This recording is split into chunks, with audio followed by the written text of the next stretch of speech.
कभी चर्चा होती है तो उत्सव चलते ही रहते हैं, कहीं ना कहीं कोई ना कोई उत्सव। यहाँ उल्लासनगर में नहीं तो फिर जहाँ जहाँ आपके स्थान है वहाँ वहाँ उत्सव चलते रहते हैं। ये उत्सव भी भगवत कृपा का प्रतीक है। हमारे ब्रज में कहते हैं कि नंदोत्सव 6 महीने तक चलता रहा, 1 वर्ष तक चलता रहा। रास पंचाध्यायी में कहते हैं कि रासोत्सव ब्रह्मा जी की 6 महीने की रात्रि तक चलता रहा। ब्रह्मा जी का एक दिन कितना बड़ा है? सतयुग त्रेता द्वापर कलयुग, सतयुग त्रेता द्वापर कलयुग 71 बार जब बीत जाते हैं, 71 टाइम्स, तब ब्रह्मा जी का एक दिन पूरा होता है। ऐसे ब्रह्मा जी की 6 महीने की रात्रि तक रास बिहार चलता रहा। उसका अभिप्राय लगाएं तो ऐसा निकलेगा कि आज भी रास चल रहा है। ब्रह्मा जी की 6 महीना यहाँ, इसका मतलब है कि ना जाने कब तक। ठाकुर जी ने 6 महीने को आमंत्रित, भगवान पिता रात्रि, इतनी रात्रियों को निमंत्रित किया। किसकी? ब्रह्मा जी की। तो अखंड उत्सव अगर किसी स्थान पर किसी विषय में चलते हैं तो इसका मतलब है वहां भगवत निवास है। क्योंकि मानव की सामर्थ्य उत्सव करने की नहीं है, ये तो ठाकुर जी ही करवाते हैं, तभी उत्सव चलते रहते हैं। हमारी सामर्थ्य कैसी है? घर में ब्याह होता है तो 3-4 दिन में ही इतने थक जाते हैं कि परेशान होने लग जाते हैं, क्योंकि वो ब्याह का उत्सव हमने किया। हमारी सामर्थ्य 4 दिन तक उत्सव करने की है, लेकिन साल के 365 दिन उत्सव में ही निकल जाएं, ये तो भगवत कृपा से ही हो सकता है। और ये कृपा वसन शाह दरबार पर है कि यहाँ उत्सव चलते ही रहते हैं, आनंद उत्सव मनता ही रहता है। और ये सौभाग्य हमें तीसरी बार प्राप्त हुआ है, यहाँ फिर से कथा सुनाने आने का ये अवसर मिला है। हम बारंबार श्री वसन शाह जी को एवं श्री पारू शाह जी को और प्यारे झूलेलाल भगवान को धन्यवाद करते हैं कि उनकी कृपा से आप सबके मध्य में बार बार आने का अवसर मिलता रहता है। आप सबको व्यास मंच से बारंबार जय श्री कृष्ण, जय सिया राम, जय श्रीमन नारायण, जय जय श्री राधे। आज कथा का प्रथम दिवस और हमारे आने से पहले ही उल्लासनगर में इंद्र देवता आके बरस गए। और केवल यहीं नहीं बरसे हैं, 7 दिन तक नासिक में भी खूब बारिश हुई। आज कल ही कथा नासिक में पूरी की। वृंदावन रसोत्सव, श्री जी का चरित्र, किशोरी जी का चरित्र, लाल जी का चरित्र, इस प्रकार से चर्चाएं थी वहां पर। और वो चर्चा कल ही विश्राम करके आज आप सबके बीच में यहां आने का अवसर हुआ है। आज सुबह सुबह भी वहां थोड़ा सा सत्र था, एकांतिक सत्र था, किसी को खबर नहीं थी उसकी, तो वो सत्र करके फिर आप सबके बीच में आने का अवसर मिला है। ठाकुर जी की बड़ी कृपा है। एक दिन भी हमारे श्री ठाकुर जी, हमारे लाल जी बिना अपनी चर्चा के रहने ही नहीं देते। बहुत बड़ी कृपा है। मैं अपनी कथाओं में कहा करता हूं एक बात कि गुरु स्मरण, भगवत स्मरण, इनसे यदि आपको अवकाश मिल रहा है तो इसका मतलब है ठाकुर जी की कृपा नहीं है। एक दिन भी बिना भगवत स्मरण के यदि आपका निकलता है तो कोई तो चूक आपकी भक्ति में हो रही है, इसीलिए साल के कुछ दिन आपके संसार में व्यतीत हो रहे हैं। लेकिन प्रत्येक दिन भगवत स्मरण में व्यतीत हो, ये ठाकुर जी की बहुत बड़ी कृपा है। भक्तिमती मीराबाई पूजनीय क्यों है? जनाबाई पूजनीय क्यों है? हमारे तुकाराम जी, नामदेव जी, ये सब पूजनीय क्यों हैं? क्योंकि इनके जीवन में चाहे जितनी विषम परिस्थितियां आई हों, चाहे जितनी विपरीतताएं आई हों, चाहे जैसा स्वभाव व्यवहार इनके जीवन में रहा हो, इन्होंने ठाकुर जी की स्मृति को त्याग नहीं किया। हम लोग कई बार अति प्रसन्नता में त्याग कर देते हैं और अति कष्ट में भी त्याग कर देते हैं। बहुत ध्यान से सुनिएगा। कई बार अति प्रसन्नता भी भगवत विस्मृति करा देती है। अति भोग्य वस्तु यदि सामने आ जाती है, खाने की, पीने की, देखने की, पहनने की, तो भगवत विस्मरण हो जाता है। और कई बार जीवन में ऐसे संकट की घड़ी आ जाती है, तब भी हम भगवत विस्मृति हो जाती है, ठाकुर जी को भूल जाते हैं। लेकिन चाहे जैसी स्थिति आई हो जीवन में, मीराबाई ने ठाकुर जी को भूला नहीं, तुकाराम जी ने ठाकुर जी को भूला नहीं, जनाबाई ने ठाकुर जी का विस्मरण किया नहीं। इसलिए वो पूजनीय है, इसलिए वो वंदनीय है। हमारे आपका जीवन भी ऐसा हो जाए कि प्रत्येक दिन भगवत स्मृति तो बने। अब आप ये सोचिए कि ठाकुर जी के नाम से ज्यादा महत्वपूर्ण हमारे लिए चाय हो गई है। रोज पीते हैं, ठाकुर जी के नाम में रुकावट हो जाएगी, लेकिन चाय में नहीं होती। ठाकुर जी के स्मरण से ज्यादा महत्वपूर्ण हमारे लिए दाल चावल हो गए। दाल चावल की इतनी महिमा कि वो नाम से भी ऊपर है, रोज पाया जाता है, ठाकुर जी का नाम नहीं पाया जाता।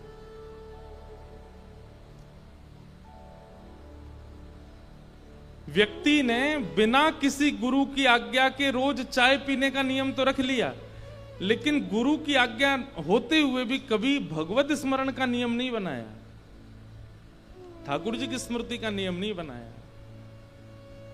ये कितना बड़ा दुर्भाग्य है। बहुत ध्यान से सुनिएगा। नित्य भगवत स्मरण, नित्य धाम का स्मरण, नित्य नाम स्मरण आपकी सामर्थ्य है ही नहीं कि आप कर लो। ठाकुर जी की इच्छा होती है तो ही आप कर सकते हो। और अगर आप नहीं कर पा रहे हो तो इसमें आपको चिंतित होना चाहिए कि कृपा नहीं है ठाकुर जी की, तभी आप नहीं कर पाते हैं।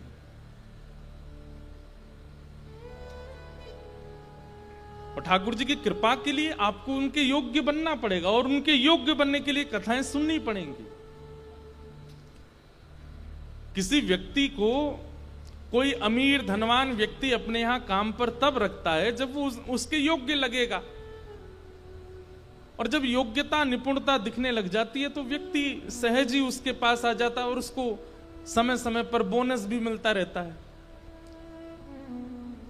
पता चल जाए कि हमारे सेठ जी को क्या चाहिए, हमारे मालिक को क्या चाहिए, और वो गुण आप प्रस्तुत कर दो तो आपका मालिक आपसे प्रसन्न रहेगा, आपको अपने पास रखेगा। वही सब बातें कथाएं में बताई जाती हैं कि गुरुजनों को, भगवत जनों को, ठाकुर जी को प्रसन्न करने के गुण क्या हैं, उन गुणों का आस्वादन करो, उन गुणों को लाना प्रारंभ करो। इसलिए एक नियम तो बनाइए। जैसे 365 दिन चाय मुख में जाती है, चाय तो इसलिए बोल रहा हूं क्योंकि मंच से बोले जाने वाली वस्तु है। कई वस्तु ऐसी हैं जिनका हम जिक्र भी नहीं कर सकते मंच से। अरे एक प्रियतम अपनी प्रियतमा का बिना किसी गुरु की आज्ञा के रोज याद करता है, रोज स्मरण करता है, रोज उसको स्मृति करता है, बार बार फोन में देख लेता है उसको बिन बुलाए फोन भी कर देता है, उसकी आवाज सुनने को तरसता है। ऐसी तड़पन, ऐसी तरसन ठाकुर जी के लिए हो जाए।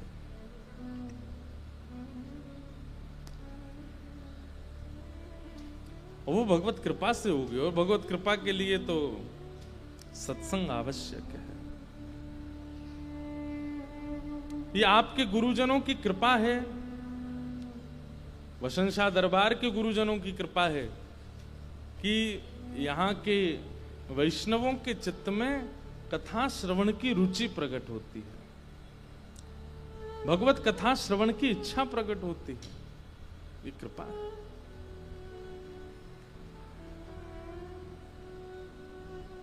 बड़े आनंद के साथ आज प्रथम दिवस का प्रारंभ हो रहा है, शुभारंभ हो रहा है। थोड़ी अस्वस्थता तो है हमारी, क्योंकि साल भर में जितना स्नान करते हैं, नासिक में जब कथा होती है उतना स्नान 7 दिन में हो जाता है, क्योंकि उस स्थान का नियम ये त्रिकाल स्नान करना ही पड़ता है। और फिर त्रिकाल स्नान अलग, ऊपर से बारिश का स्नान अलग, तो बड़े नियमों में वहां रहना पड़ता है। फिर नियम से अचानक संसार के भावों में आना, थोड़ा सा एक परिवर्तन करने में बहुत समय लगता है। आज स्वास्थ्य भी ऐसा अनुकूल तो नहीं है, पर ये भगवत भागवती कथा आज प्रारंभ हो रही है। आइए कुछ मधुर चर्चाओं के साथ मधुर भाव से कथा का प्रारंभ करते हैं। सच्चिदानंद रूपाय विश्वोत्पत्त्यादि हेतवे तापत्रय विनाशाय श्रीकृष्णाय वयं नमः। सच्चिदानंद रूपाय विश्वोत्पत्त्यादि हेतवे, भगवान के 3 रूपों का यहां पर वर्णन किया गया, बहुत ध्यान से सुनिएगा। सत्य, चैतन्य और आनंद। सबसे पहला स्वरूप ठाकुर जी का सत्य है। जब तक ये 3 रूप आपके चित्त में विराजमान नहीं होंगे, भले ही आप मुरली मनोहर का दर्शन करो, भले ही आप पांडुरंगा का दर्शन करो, भले ही आप पौढ़ानाथ का दर्शन करो, भले ही आप जिसमें आपकी रुचि उनका दर्शन करो, भले ही आप श्री झूलेलाल जी का दर्शन करो, जब तक ये 3 रूप आपके चित्त में व्यवस्थित नहीं होंगे, आप उस वास्तविक रूप का अनुभव नहीं कर पाओगे। बल्कि ये 3 रूप नहीं है, जैसे किसी किसी को देखने का नजरिया होता है ना, सब लोग ध्यान से सुनना। जैसे गुरु को देखने के लिए श्रद्धा की नजर चाहिए, छोटे बालक को देखने के लिए वात्सल्य की नजर चाहिए,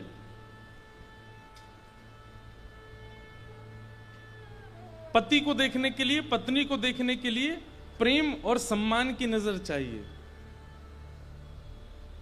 ऐसे ही विद्यार्थी को देखने के लिए ताड़ना की नजर चाहिए, थोड़ा सा स्ट्रिक्टनेस चाहिए नजरों में।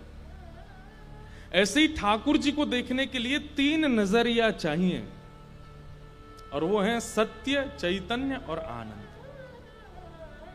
बहुत ध्यानपूर्वक सुनिएगा। हर बार ठाकुर जी कोई नई कृपा से नया भाव प्रकट करवाते हैं इस श्लोक का, आप लोग ध्यान से सुनो। सबसे पहला सत्य। ठाकुर जी सन्मुख आते ही आपको सत्य भाव रखना पड़ेगा, नहीं तो सब व्यर्थ है, समय की बर्बादी है। मंदिर जाना, कथा में जाना, स्थान पर जाना, दरबार में जाना और बिना सत्य की दृष्टि के जाना, वो समय की बर्बादी। आपको ये विश्वास रख के तो जाना पड़ेगा कि ये परम सत्य है और यही एकमात्र सत्य है। सत्य।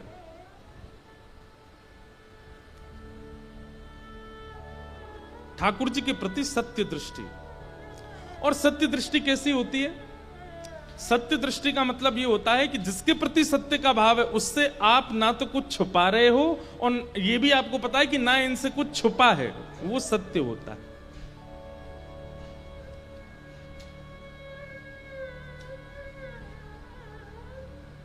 तुम जानत सब अंतर्यामी,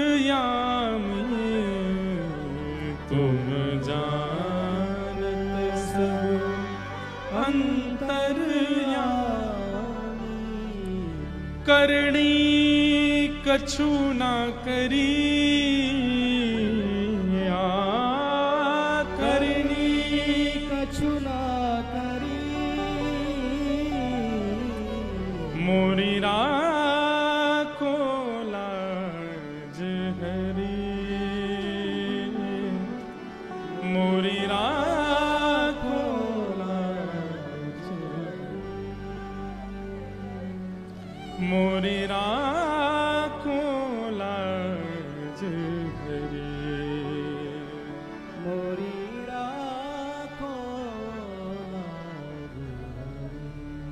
तुम जानत सब अंतर्यामी। आप सब जानते हो नाथ, मैं क्या बताऊं और क्या छुपाऊं, सब पता है।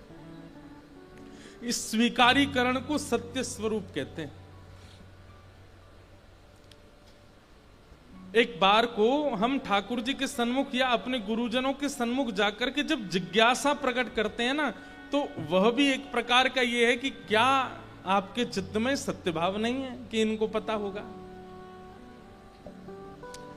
ठीक है, भले ही उन्होंने कुछ कहा नहीं, उन्होंने कुछ किया नहीं, वो ऐसे ही खड़े रहे, लेकिन फिर भी ये विश्वास मान के जाओ कि इनको सब पता है और कुछ मत कहो। सत्य जहां होता है वहां मौन रहा जाता है, वहां बोला नहीं जाता। असत्य जहां होता है वहां बोला जाता है, वहां प्रस्तुतिकरण किया जाता है। हम श्री राधा रमण जी के दर्शन करने के लिए गए तो राधा रमण जी की रूप झांकी को देख करके, बल्कि मैं तो ऐसा कहूं कि जहां याद रहा कि मेरे जीवन में क्या चल रहा है, मुझे राधा रमण जी से क्या मांगना है, वो दर्शन का विधान ही नहीं है। सोच करके गए थे, लेकिन जैसे ही मंदिर में प्रवेश किया ठाकुर जी की रूप झांकी को देख करके भूल गए। ठाकुर जी इतने सुंदर बन के क्यों खड़े होते हैं मंदिर में, ऐसी मुकुट पहन के, ऐसी सिरपेज पहन के, ऐसे कुंडल पहन करके, ऐसी पीतांबरी पहन के, इत्र लगा करके, मालाएं पहन करके रतन सिंहासन पर क्यों विराजमान होते हैं? हमारे कष्ट सुनने के लिए नहीं। ठाकुर जी इतना श्रृंगार करके खड़े इसलिए होते हैं कि तुम कष्ट सोच के आए, लेकिन उन्हें देख के भूल गए। और उन्हें देख करके भी यदि याद रहा कि मेरा कष्ट क्या है, तो आप कान पकड़ के क्षमा मांग के बोलूं, आपने पाषाण को देखा था, आपने ठाकुर जी को नहीं देखा। ठाकुर जी को देखा होता तो भूल गए होते कि क्या था मेरा कष्ट, क्या था मेरी पीड़ा। अपने गुरुजनों के सन्मुख गए और वहां भी याद रहा कि मेरी पीड़ा क्या है, तो फिर गुरुजनों के पास नहीं, सामान्य किसी डॉक्टर के पास गए हो, क्योंकि डॉक्टर को नहीं पता होता कि आपको पीड़ा क्या, बताना पड़ता है, टेस्ट करवाने पड़ते हैं।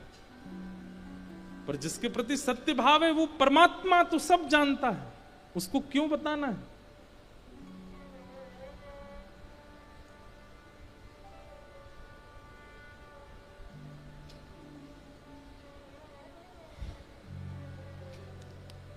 कितने भक्तों के चरित्र हमने सुने हैं, किसी भक्त ने कभी कोई शिकायत नहीं की ठाकुर जी से। क्यों? क्योंकि वो सत्य मानते हैं उनको, वो जानते हैं कि इन्हें सब पता है। भक्तिमती मीराबाई के जीवन में ऐसा कौन सा क्षण था जो सुख में निकला हो? एक भी नहीं, सब कष्ट में था हमारे अनुसार। लेकिन फिर भी मीराबाई कभी परेशान नहीं हुई, क्योंकि ठाकुर जी के प्रति सत्य निष्ठा, सत्य भावना है उनके चित्त में।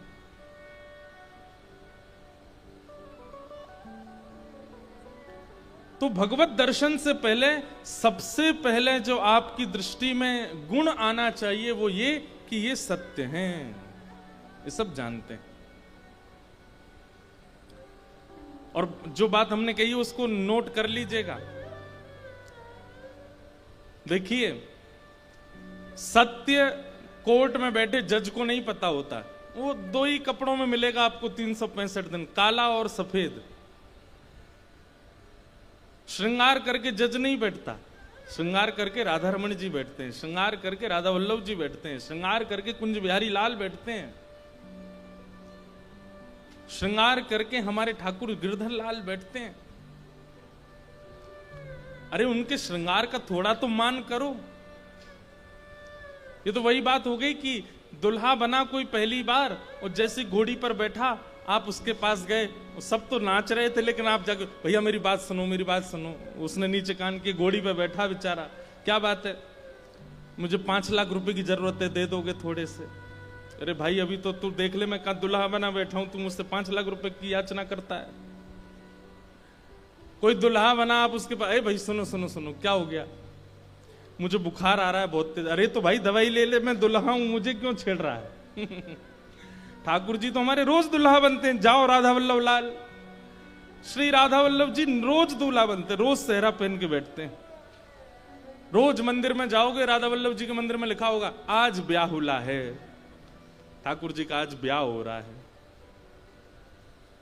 और आप क्या कह रहे हो, हे नाथ मेरी कॉर्पोरेट में जॉब लगी, मेरे को मजा नहीं आ रहा उसमें, कुछ और मेरे को करवा दो।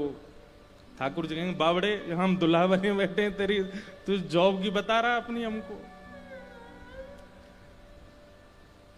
अरे रूप देखो, स्वरूप देखो, उनका ऐश्वर्य देखो, उनकी सुंदरता देखो, उनका श्रृंगार देखो, उसके आगे कोई कैसे याद रख सकता है कि मैं क्या सोच के आया था।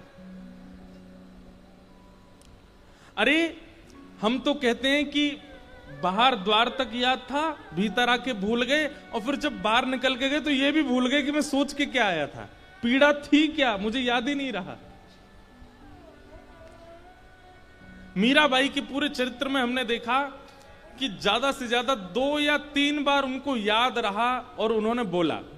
एक बार तो तब जब उनकी वजह से एक वैद्य को विष दे दिया गया तब, और एक बार तब जब मीराबाई की वजह से ब्राह्मण लोग अनशन पर बैठ गया। पूरा चरित्र आप सुनोगे तो आपको पता चलेंगी बातें। बाकी कभी मीराबाई ने शिकायत नहीं की ठाकुर जी से, इतनी पीड़ाएं सहती नहीं। क्यों? क्योंकि वो सत्य मानती हैं, वो जानती हैं कि इनको सब पता है, वो जानती हैं कि ये सब जानते हैं। तो भगवत दर्शन में सबसे पहले नजरिया कैसा होना चाहिए? सत्य का। हमारी बात मान लीजिए, हम तो कथाएं कहते रहते हैं और चीख चीख के सब जगह बता के जाते हैं, मानना ना मानना, करना ना करना आपके ऊपर है। कुछ दिन ठाकुर जी के दर्शन करो, कुछ मत कहो, केवल देखो, केवल दर्शन करो। आप अनुभव करेंगे कि सब अपने आप व्यवस्थित हो जाएगा, क्योंकि ठाकुर जी को पता है कि आपको उन पर विश्वास है। सत्य सबसे पहला। दूसरा, ठाकुर जी के प्रति चैतन्य भाव रखो। चैतन्य भाव का मतलब क्या है? सब लोग इधर देखो, ध्यान से सुनो। चैतन्य भाव का मतलब है कि वो केवल मंदिर में नहीं है, वो सब जगह है। हां, ये बात है कि उनसे मिलना है, उनको देखना है प्रत्यक्ष, तो आप मंदिर में जा रहे हो। बाकी मैं क्या कर रहा हूं, क्या खा रहा हूं, क्या पी रहा हूं, ये सब उनको दिखता है और वो सब जगह मेरे साथ विद्यमान है। ये चैतन्य भाव है। हमारे वृंदावन में एक महाराज जी थे, वो कभी बिहारी जी दर्शन करने नहीं जाते थे। इतने साल वृंदावन में रहे लेकिन बिहारी जी नहीं गए। कुछ लोगों ने कहा, बोले बाबा आप बिहारी जी दर्शन करने नहीं जाते? तो ऐसे सिंहासन पे उनके गोपाल जी बैठे थे, उनकी ओर इशारा करके बोले ये कौन है? बोले ये गोपाल जी। ये बिहारी जी नहीं है? बोले ये भी बिहारी जी हैं। तो बोले फिर मैं कहीं और क्यों जाऊं, मुझे इनमें बिहारी जी, इन्हीं में राधा रमण जी, इन्हीं में राधा वल्लभ, सब मुझे इन्हीं में दिख जाते हैं। चैतन्य भाव। मैं कथा में कहा करता हूं एक बात कि लोग कई बार ऐसा सोचते हैं कि हमारे घर के ठाकुर जी जो हैं ये कम ऐश्वर्यवान हैं, मंदिर में जो बैठे हैं वो ज्यादा हैं। नहीं, समान है, समत्व है। और ये कब संभव हो सकता है? जब आप चैतन्य बुद्धि रखोगे। खम वायु अग्निम सलिलम महिम च ज्योतिम से सत्वानि दृशो द्रुमादीन सरित समुद्रांश हरे शरीरम यत्किंच भूतम प्रणमेत अनन्यम। सब में भगवत दृष्टि रखो। स्वयं भगवान गीता में कहते हैं, ईश्वर सर्वभूतानां हृदय शीर्जुन तिष्ठति। सब में भगवत दृष्टि, चैतन्य भाव। और सब में अगर नहीं कर पा रहे हो, अभी इतनी योग्यता नहीं बन रही कि सब में भगवत दर्शन हो, तो कम से कम मानव छोड़ करके जड़ वस्तुओं में ही देखना प्रारंभ कर दो। जड़ वस्तुओं में भी नहीं देख पा रहे हो तो कम से कम मंदिरों में जो पाषाण है उनको पाषाण मत मानो, उनको साक्षात भगवत अनुभव करके उनमें भगवत भाव रखो। ये पत्थर के हैं, ये लोहे के हैं, ये तांबे के हैं, ये अष्ट धातु के हैं, ये सब विचार ठाकुर जी के लिए शब्द भी नहीं आने चाहिए।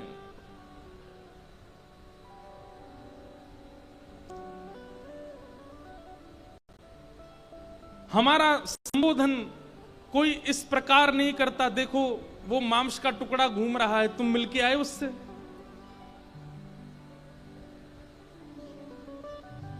अरे भैया आप यहां सीधे चले आए, बाहर एक कंकाल मिला होगा आपको, उससे मिले थे आप? बाहर एक कंकाल खड़ा है, वो सब लोगों को कथा में जाने का मार्ग बता रहा है, उससे मिले? आप कहोगे कंकाल नहीं है महाराज जी, एक आदमी खड़ा है। क्यों? उसमें कंकाल नहीं है तो सही, लेकिन हम उसको मानव ही मानते हैं, हम उसको जीवित ही मानते हैं, उसको उसके नाम से ही जानते हैं। और नाम नहीं पता तो भी मानव ही कहते हैं, कंकाल नहीं कहते, अस्थि नहीं कहते, मांस नहीं कहते। फिर ठाकुर जी को पाषाण क्यों कहा जाता है? ठाकुर जी को मूर्ति क्यों कह दिया जाता है?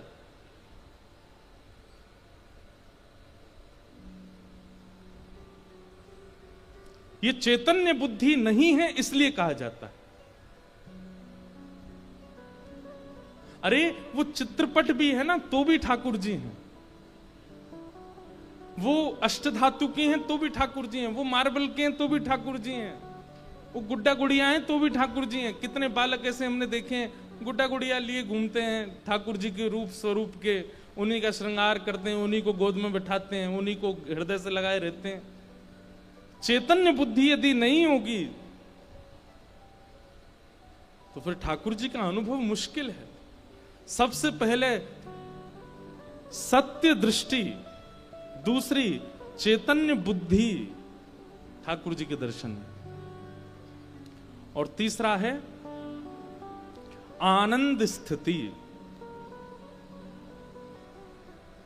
दुनिया के सामने रोइए, दुनिया के सामने चिल्लाइए, दुनिया के सामने चीखिए, दुनिया के सामने जो करना है करिए, पर जैसे ही ठाकुर जी के सामने जाते हो प्रसन्न हासारुड़लो चलो लसत, अत्यंत प्रसन्न मुद्रा में जाओ, अत्यंत आनंद के साथ जाओ, खुश होकर के जाओ। वहां पर उदास हताश निराश रोते हुए नहीं जाना है ठाकुर जी के सन्मुख। भले ही ठाकुर जी के बिना रो लीजिए, ठाकुर जी के बिना कुछ भी स्थिति में रह लीजिए, लेकिन भगवत सन्निधि में तो प्रसन्नता, आनंद। सच्चिदानंद रूपाय विश्वोत्पत्त्यादि हेतवे, जो विश्व की उत्पत्ति करते हैं, पालन करते हैं, संहार करते हैं, तापत्रय विनाशाय श्री कृष्णाय वयं नुमः। ऐसे श्री कृष्ण को हम बारंबार प्रणाम करते हैं, नमन करते हैं, वंदन करते हैं। तो ये तीन बातें याद रखिएगा। आज के बाद भगवत दर्शन में सत्य दृष्टि, चैतन्य बुद्धि और आनंद स्थिति, इन तीन में ही भगवत दर्शन करना। हम जिससे बहुत प्रेम करते हैं ना, वो कई बार सामने आ जाता है तो हम भले ही पीड़ा में होते हैं, लेकिन उसको कैसा बताते हैं, नहीं हम बिल्कुल ठीक हैं, हम बिल्कुल आनंद में हैं, कोई दिक्कत नहीं है। किसी प्रकार जैसे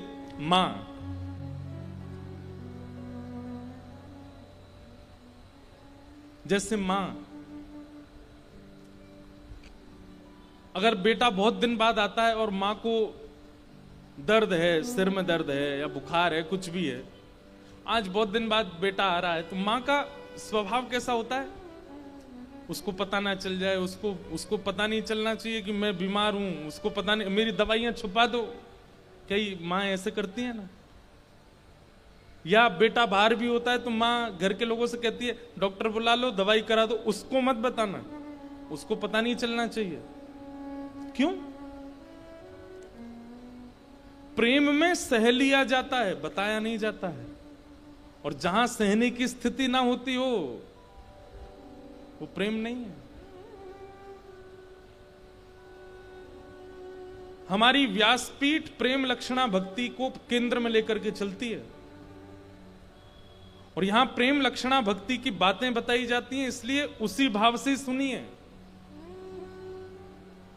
हमारी व्यासपीठ और भागवत जी की माने तो ठाकुर जी के सन्मुख कहना नहीं है, सहना है। आपकी जैसी राजी हम राजी हैं, आपकी जो रजा हमको प्रिय लगती है हम सह लेंगे, लेकिन कहेंगे नहीं आपसे।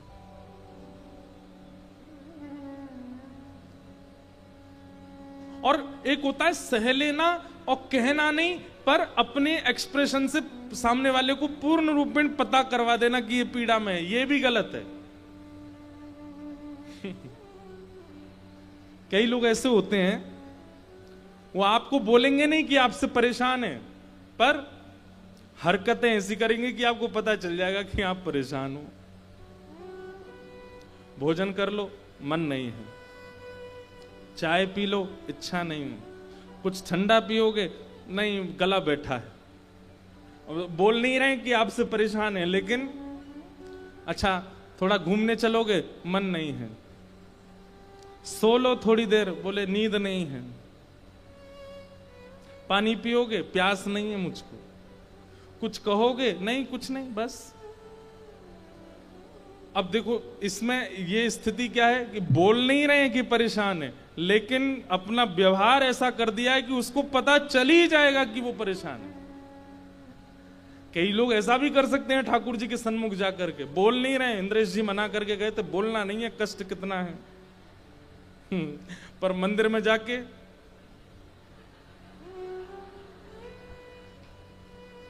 आरती हो रही है, सब लोग हाथ जोड़ करके खड़े हैं। बंगला बहुत अच्छा बना ना, ठीक है, अच्छा। वृंदावन परिक्रमा चलो, चल रिक्शा में चलूंगा, पैदल नहीं। ठाकुर जी कहेंगे हमेशा तो पैदल जाता, आज रिक्शे में क्यों? अब ये हरकतों से आप बता रहे हो कि आप परेशान नहीं। होना क्या चाहिए कि थे तो आप दुखी। ये प्रेम की एक सर्वोत्कृष्ट स्थिति है कि आप थे तो बहुत पीड़ा में, लेकिन जब सन्मुख गए, ऐसे आनंद में गए, ऐसे नाचते हुए गए, ऐसे उत्साह में गए, ठाकुर जी को पता ही नहीं चला कि आप परेशान हो। उस समय ठाकुर जी सोचने पर विवश हो जाएंगे कि मैं जानता हूं कि इसकी स्थिति क्या है। पर ये कितनी प्रसन्न मुद्रा में खड़ा है, कैसे नाच रहा है, कीर्तन सुन रहा है, कथाएं सुन रहा है, परिक्रमा लगा रहा है, दंडवत प्रणाम कर रहा है। कल रात्रि भोजन नहीं किया है इसने, आज सुबह नाश्ता नहीं मिला इसको, अभी रहने की व्यवस्था नहीं हुई है, वापस जाने के लिए किराया नहीं है इसके पास, लेकिन उत्साह देखो। ये उत्साह आवश्यक होता है। एक बालक अभी मुझे मिला नासिक में, मुझे तो बहुत अनुभव, मैं जो कथा में सुनाता हूं ना बातें, ये सब मुझे पता चलती हैं, तो मैं कहता हूं। एक बालक मिला अभी, वो बोला महाराज जी मैं गांव से कुछ रुपए थे मेरे पास, तो मैं पंढरपुर दर्शन करने चला गया। मैंने कहा फिर? बोले पंढरपुर दर्शन करने के लिए गए तो कुछ ऐसी योजना बनी कि उसका धन जो था वो पंढरपुर तक पहुंचते पहुंचते खत्म हो गया सारा। अब उस पर इतने भी नहीं है कि वो मंदिर में चढ़ा सके, इतने भी नहीं है कि वहां कुछ खा सके, इतना भी नहीं है कि वापस घर आ सके। बोले महाराज जी 50 रुपए बचे थे बस मेरे पास। तो बोले मैं तो बस इस विश्वास से गया था पंडरीनाथ सब मंगल करेंगे। बोले बिल्कुल चिंता नहीं थी, बिल्कुल टेंशन नहीं थी मन में, वापस कैसे जाऊंगा, क्या होगा। सोचा साहब पंडरीनाथ भगवान आनंद कर देंगे, मुझे तो एक बार झलक दिख जाए। बोले लेकिन आप कथा में कहते हैं कि ठाकुर जी को जब पता चल जाए कि ये इसके पांव में लगी है तो रास्ता और दुर्गम बना देते हैं। ले अब चल के दिखा, एक तो तेरे पांव में लगी, ऊपर से गड्ढा और कर दिए रास्ता में। बोले मैंने कि फिर क्या हुआ? बोले महाराज जी मैं लाइन में खड़ा था दर्शन की, तो जैसे मंदिर में प्रवेश करने लगा, इतने में एक व्यक्ति आया, आकर के बोला वो दुकान दिख रही है? बोला हाँ वो मेरी दुकान है, वहां छोटे छोटे पंडरीनाथ भगवान हैं, विठल भगवान है। आज सुबह से मेरी कमाई नहीं हुई है, बोनी नहीं हुई है, आप एक ले लो। और बोले महाराज जी उस समय मन में ऐसा आवे कि स्वयं पंडरीनाथ कह रहे हैं कि मुझे ले चल, और मुझ पर पैसा ही नहीं उनको देने का।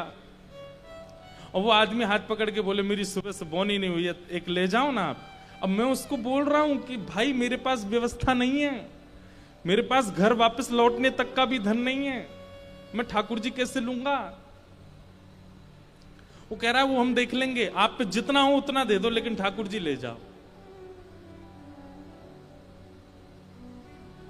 मैंने कहा मैं दर्शन करके आता हूं फिर देखता हूं। बोले दर्शन करने गया तो दर्शन करके मैंने कहा हे पांडुरंगा मैं घर चला जाऊं यही बहुत बड़ी बात है, बाहर आपने एक व्यक्ति खड़ा कर दिया अपने स्वरूप के लिए, कैसे उसको क्या दूंगा, मेरे पास है ही नहीं।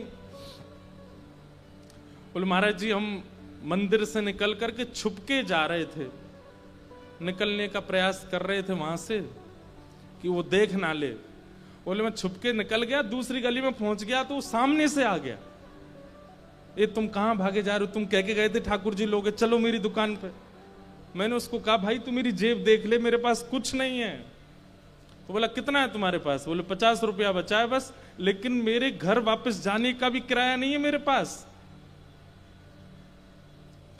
बोले वो सब हो जाएगा, आप मुझे 50 रुपए दो, ले जाओ ठाकुर जी। कहां ठाकुर जी 400-500 रुपए के स्वरूप आता होगा। बोले 50 रुपए के पीछे पड़ गए, बोले दो ले जाओ। बोले मुझ में भी लोभ आ गया, मैंने कि 25 में ही दे दो जब 50 में दे रहे हो तो 25 में ही दे दो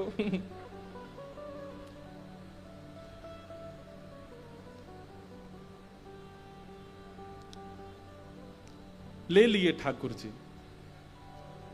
बोले महाराज जी ठाकुर जी लेकर के मैं हृदय से लगा करके बस स्टैंड की तरफ सोच तो रहा हूं कि जाऊं, पर है ही नहीं व्यवस्था।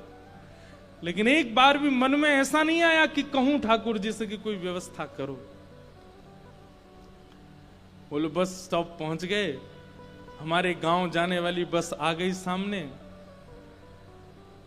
कंडक्टर बोला चढ़ जाओ भैया वहां जाने की है। तो बोले मैं उसको बोलना चाह रहा था कि भाई तुम पहले सुन लो मेरी स्थिति फिर बैठाना बस में, लेकिन बोले इतनी भीड़ आई, बस धीरे धीरे खिसकने लगी, लोग बाग चढ़ने लगे, कंडक्टर ही हाथ पकड़े जल्दी बैठो। अरे भैया मेरी बात तो, बोले सुनाना बस में बैठ के सुनाना, पहले चढ़ जाओ ऊपर। चढ़ गया। बोले मैं उसको बार बार मुझे लगा कि संकोच में बाद में पैसा नहीं दे पाऊंगा तो उतार देगा तो बुरा लगेगा, अभी बता देता हूं इसको। बोले भैया मेरी बात सुनो। बोले मैं उसके पीछे ही पड़ा रहा, वो मेरी सुन ही नहीं रहा था।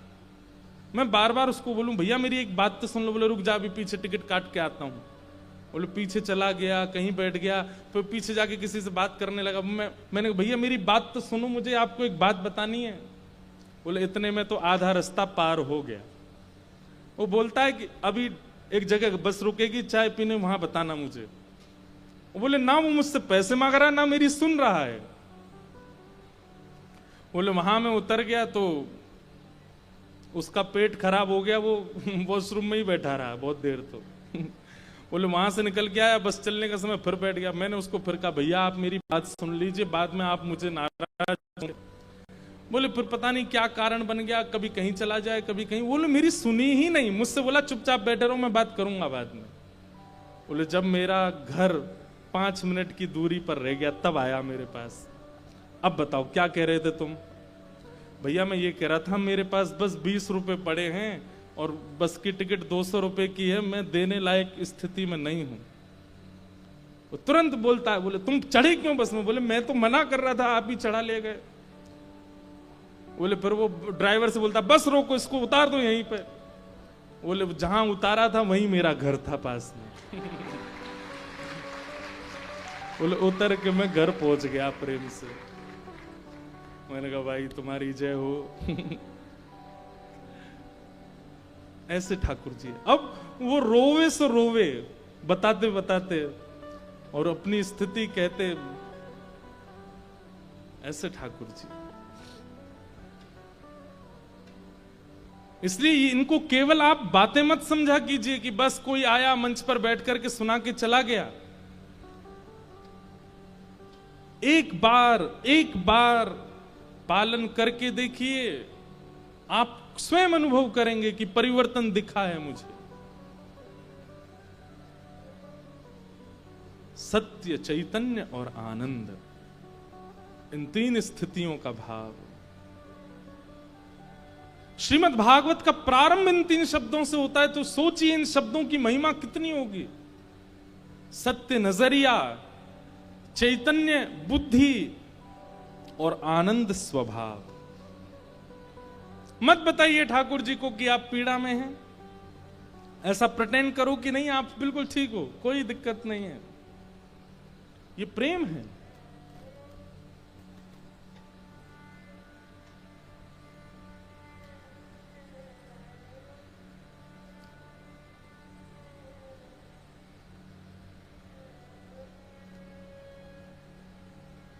न कोई शिकायत नहीं कोई अर्जी, कर लो करा लो प्रभु जो है तेरी मर्जी।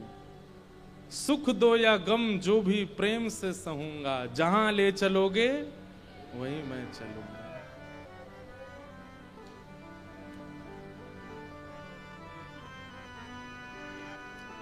न कोई शिकायत नहीं कोई अर्जी, कर लो करा लो प्रभु जो है तेरी मर्जी। न कोई शिकायत नहीं कोई अर्जी, कर लो करा लो जो है तेरी मर्जी। सुख दो या गम जो भी, सुख दो या गम जो भी, सुख दो या गम जो भी, सुख दो या गम जो भी, प्रेम से सहूंगा जहां ले चलोगे वहीं मैं चलूंगा। जहां ले चलोगे वहीं मैं चलूंगा। एक बहुत सुंदर भाव है, मुझे बहुत अच्छा लगता है। ओ मारा नटराजा थारो नचायो नाचू रे, मारा नटराजा थारो नचायो नाचू रे, मारा नटराजा थारो नचायो नाचू रे, मारा नटराजा थारो नचायो नाचू रे। ओ मारा गिरधर लाल थारो नचायो नाचू रे, मारा गिरधर लाल थारो नचायो नाचू और रे। जा रंग रा कपड़ा पहरावे वैसो ही स्वांग बनाऊं, जा कपड़ा कपड़ा पहरावे वैसो ही स्वांग बनाऊं, जा रंग रा कपड़ा पहरावे तैसो ही स्वांग बनाऊं, जा रंग रा कपड़ा पहरावे कैसो ही स्वांग बनाऊं, और जैसो बोल बुलावे मुख सो, जैसो बोल बोलावे मुख सो, जैसो बोल बुलावे मुख सो, जैसो बोल बोलावे मुख सो। मैं वैसी ही बात सुनाऊं सुनाऊं, मारा गिरधर लाल थारो नचायो नाचू रे, मारा गिरधर लाल थारो नचायो नाचू रे। हे राधा रमण लाला थारो नचायो नाचू रे, राधा करताल बजा के गाओ श्री राधा रमण लाल की।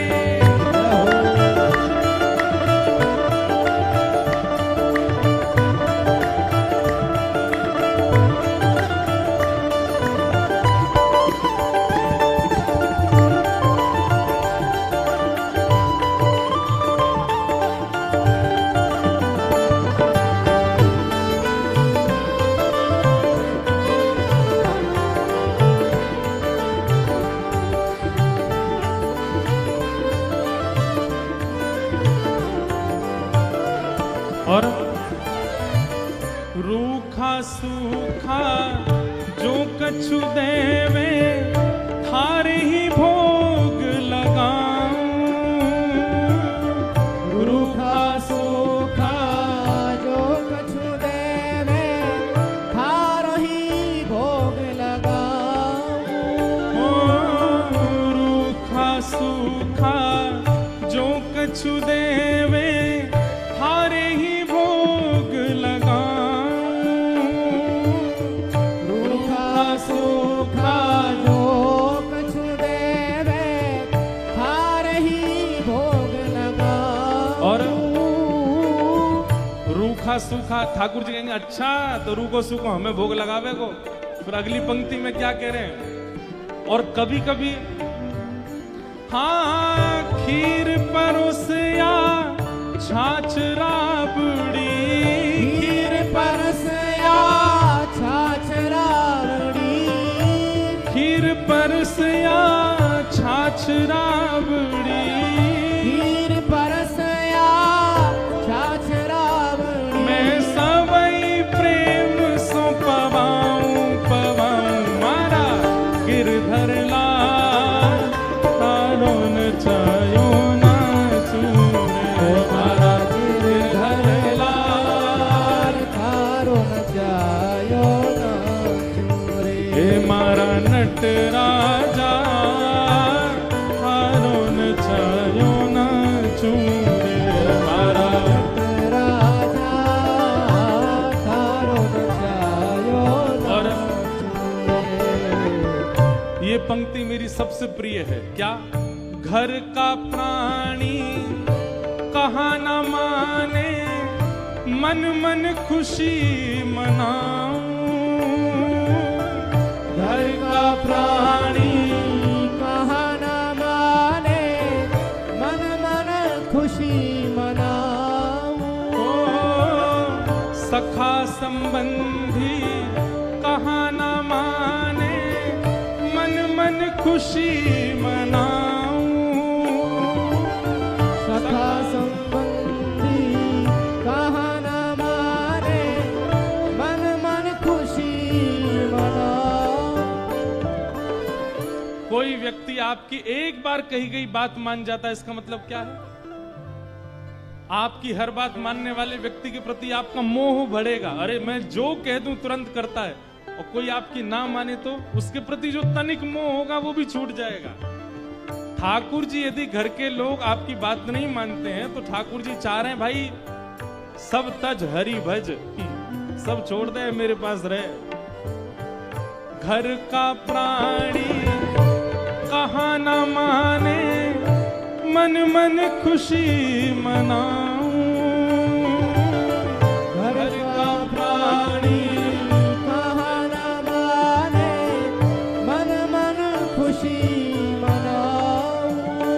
हे थारे इस मंगल विधान में, थारे इस मंगल विधान में, थारे इस मंगल विधान में, थारे इस मंगल विधान में, मैं काहे टांग अड़ाऊं अड़ाऊं मारा गिरधर लाल तारो नचायो नाचूं रे।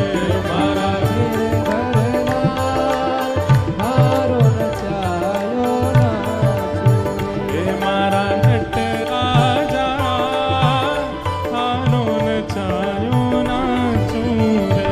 मारा नट राजा थारो नचायो नाचूं रे। हे मारा गिरधर लाल थारो नचायो नाचूं रे। मारा गिरधर लाल थारो नचायो नाचूं और रे। जो तू ठोकर मार गिरावे लकड़ी जो गिर जाऊं। जो तू ठोकर मार गिरावे लकड़ी जो गिर जाए। वैसे हमें पता है कि ये सब भाव आप गा रहे हो, मानने वाले नहीं हो इनमें से एक भी। घर का एक भी आदमी अगर आपकी सुनना बंद कर दे तो आप अनुष्ठान बैठा दोगे, आप ठाकुर जी के पाठ शुरू कर दोगे हनुमान चालीसा के, पत्नी सुनना शुरू करे मेरी नहीं, ठोकर लग जाएगी तो ठाकुर जी से शिकायत करोगे, नाथ क्यों इतनी ठोकरें लगती हैं मुझको। यहाँ गा रहे हो, ये आप सब लोग हमारे प्रति कृतज्ञता ज्ञापन कर रहे हो, पर इसको इम्प्लीमेंट करने वाले कोई भी नहीं है, मैं जानता हूं अच्छे से, लेकिन फिर भी गाइए। क्योंकि कभी कभी झूठ झूठ कहे तो सांची सांची होए, कभी झूठ झूठ बोलते बोलते बोलते वो सच भी हो जाता है। प्रसिद्ध कथा ना, शेर आया, एक आदमी रोज चिल्लाता था, गांव के लोग बचाने आते, मैं तो मजाक कर रहा था। 3 बार उसने मजाक किया, चौथी बार सच में ही शेर आ गया। तो क्या पता हम रोज कहें राधा रमन आ गए, राधा रमन आ गए, राधा रमन आ गए, 3-4 बार तो मजाक जैसा हो जाए, लेकिन क्या पता 5वीं बार सच में आ ही जाए। तो इसलिए भले ही आप करने वाले नहीं हो, लेकिन फिर भी गाओ। क्यों? 0.1% क्या पता असर हो जाए आप पर। हाँ, जो तू ठोकर मार गिरावे, लकड़ी जो गिर जाऊं, जो तू ठोकर मार गिरावे, लकड़ी जो गिर जाऊं, जो तू माथे ऊपर बिठावे, जो तू माथे ऊपर बिठावे, जो तू माथे ऊपर बिठावे, जो तू माथे ऊपर बिठावे, मैं तो भी ना शर्माऊं, हमारा गिरधर लाल, हारो नचायो ना चुम्बे, हमारा गिरधर लाल, हारो नचायो ना चुम्बे, ओ मारा गिरधर लाल, हारो नचायो ना चुम्बे, मारा गिरधर लाल, हारो नचायो ना चुम्बे। ओ प्यारा गिरधर लाल, हारो नचायो ना चुम्बे, मारा गिरधर लाल, हारो नचायो ना। गोविंद बोलो, हरि गोपाल बोलो, गोविंद बोलो, हरि गोपाल बोलो, गोविंद बोलो, हरि गोपाल बोलो, गोविंद बोलो, हरि गोपाल बोलो, श्री राधा रमण हरि गोविंद बोलो, राधा रमण हरि गोविंद बोलो, श्री राधा रमण हरि गोविंद बोलो, राधा रमण हरि गोविंद बोलो, हरि गोविंद बोलो, हरि गोपाल बोलो,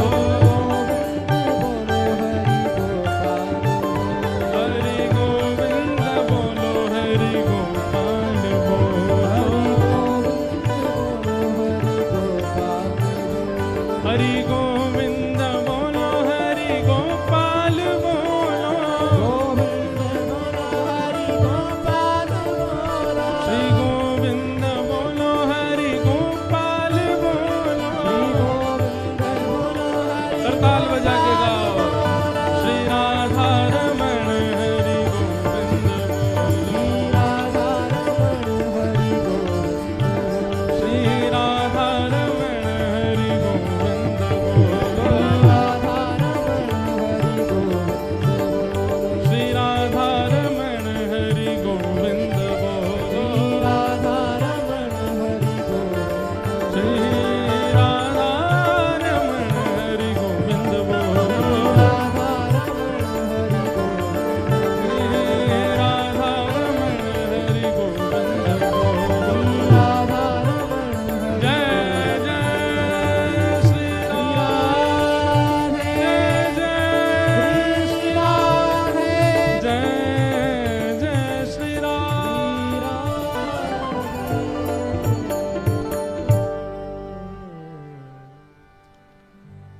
हे मारा गिरधर लाल थारो नचाना छोरे, मारा गिरधर लाल थारो नचायो न छोरे।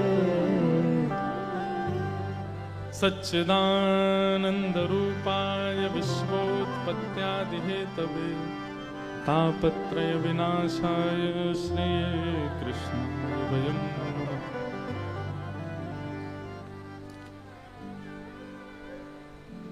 अठासी 88,000 सौनकादि ऋषि मानव कल्याण के लिए यज्ञ कर रहे थे नैमिषारण्य क्षेत्र में, लेकिन मानव कल्याण का जब फल मिलता नहीं दिख रहा था, यज्ञ की सफलता अनुभव नहीं हो रही थी, तब वहां सूत जी का आगमन हुआ और सूत जी से 88,000 ऋषियों ने प्रश्न किया कि इस घनघोर कलिकाल में मानव कल्याण कैसे हो, कृपा कर हमें बताओ।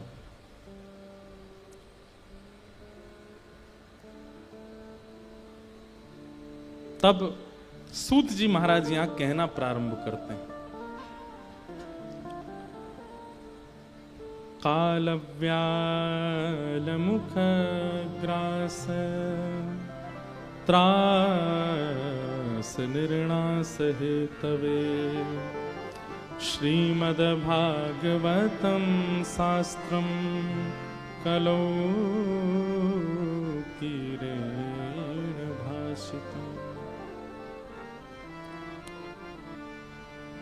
मानव कल्याण कहते किसको है? हम जीवात्माओं का कल्याण किसमें है? ये प्रश्न यदि मंच से किया गया तो अनेक लोग इसके पृथक पृथक उत्तर देंगे, और क्योंकि आप कथा में बैठे हो इसलिए आप सबसे पहला उत्तर यही दोगे, ठाकुर जी की प्राप्ति यही हमारा कल्याण है। अगर आपको पता है कि ठाकुर जी की प्राप्ति आपका कल्याण का साधन है, तो आप में से प्रयास कितने लोग कर रहे हैं? कोई भी नहीं।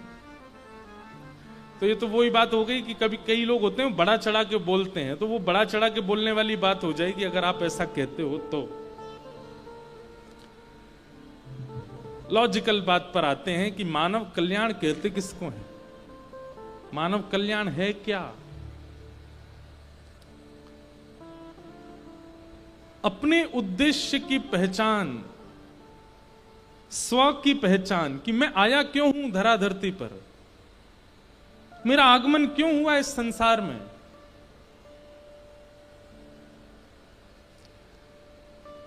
क्या केवल भोजन भजन, सॉरी भजन नहीं, भोजन वजन भोजन वजन यही बढ़ाने के लिए आए हैं हम संसार में?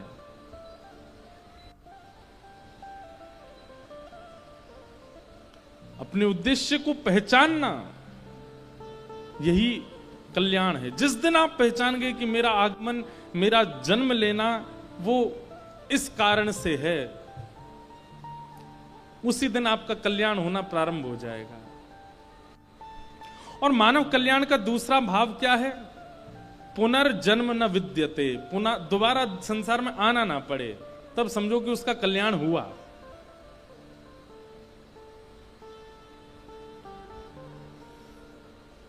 आप कहोगे महाराज जी ना तो कोई बताने बैठा ना कोई पूछने बैठा है कि हम जा रहे हैं कि वापस आ रहे हैं। अरे वही तो बात है कि ना कोई पूछने वाला बैठा ना कोई बताने वाला बैठा, तो फिर इस संसार से इतना मतलब क्यों? आपको ही पता होगा कि आपका कल्याण हुआ कि नहीं। जब अपने से ही सारे काम होने तो फिर इतने लोगों से संबंध क्यों? इतनों के प्रति आसक्ति क्यों? कल्याण होगा तो आपको आपका होगा, आपको पता चलेगा, और आप किसी और को उससे कोई अभिप्राय होने वाला नहीं है। इसलिए अपने कल्याण का साधन पहचानना, इसका मतलब है कि अपने आगमन की स्थिति पहचानना। हम क्यों आए हैं इस संसार में, क्या कारण है इस यहां आने का। अद्य गुरु शंकराचार्य भगवान कहते हैं, कोहम कस्त्वम कुत आयात। हम कौन हैं, तुम कौन हो, यहां क्यों आए हैं? हमारे सदगुरुदेव की कृपा हम पर हुई, हम तो पहचान गए कि हम क्यों आए हैं। हम तो जान गए कि हमारा इस संसार में जन्म क्यों हुआ। आप कहोगे आप लोगों को कथा सुनाने के लिए, नहीं, जीवन भर ये जीव मिली है, जब तक ये जीव में बोलने की सामर्थ्य है तब तक केवल हरि चर्चा बोलने के लिए हमको जन्म मिला। सुन के कल्याण करना नहीं करना ये आपके ऊपर निर्भर करता है। हमसे और कोई काम हो ही नहीं सकता।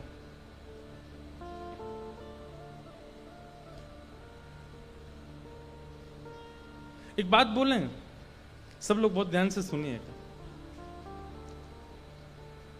इस संसार में जैसे क्रिकेट में ऑलराउंडर होना बहुत अच्छी बात है। आप बैटिंग भी कर लेते हो, बॉलिंग भी कर लेते हो। पंखों से सावधान रहना भैया। इधर देखो, इधर देखो। क्रिकेट में आप बॉलिंग भी कर लेते हो, बैटिंग भी कर लेते हो, फील्डिंग भी कर लेते हो, कीपिंग भी कर लेते हो, कमेंट्री भी कर लेते हो, एम्पायर भी बन जाते हो, ऑलराउंडर हो, अच्छी बात है। क्रिकेट में, खेल में ऑलराउंडर होना अच्छी बात है, पर इस संसार में ऑलराउंडर होना बुरी बात है। कई लोग होते हैं वो जब कथा में आते हैं तो तिलक भी लगा लेते हैं, और जब दूसरे वाली जगह पर जाते हैं तो वहां के अनुसार भी बन जाते हैं। उनको रात वाली पार्टी करा दो, उसमें भी वो निपुण हैं, और कथा सुनवा लो, उसमें भी निपुण हैं। उनको संसारिक क्रियाएं भी बहुत अच्छे से आती हैं, भक्ति भावनाएं भी, दिखावा करना बहुत अच्छे से आता है। गाड़ी चलाने में भी निपुण हैं, खाना बनाने में भी निपुण हैं, इसमें भी निपुण हैं, उसमें भी निपुण हैं, सब चीजों में निपुण हैं। संसारी विषय भोग मंच से बोली नहीं जा सकती, इसलिए हम उसका आजू बाजू के नाम ले देते हैं। अगर संसार के हर विषय में आप निपुण हो, ऑलराउंडर हो, तो ये बहुत गलत बात है।